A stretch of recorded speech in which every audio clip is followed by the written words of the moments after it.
आपने मुझे बुलाया? मैंने तेरा नाम पुकारा? नहीं तो नहीं, आप सीटी बजा रहे थे तो मुझे लगा आपने मुझे बुलाया। मैंने आज तक जिंदगी में कभी तुझे सीटी बजा के बुलाया है?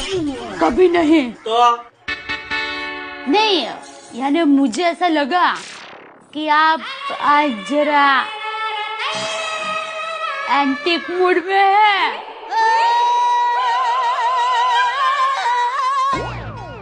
अरे एंटेक नहीं, रोमांटिक। हाँ हाँ वही, आप समझ गए ना। क्या?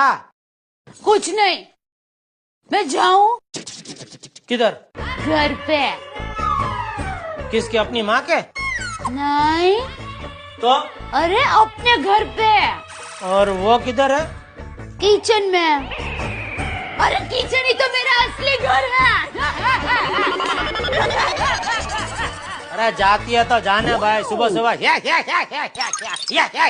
करके डरा मत।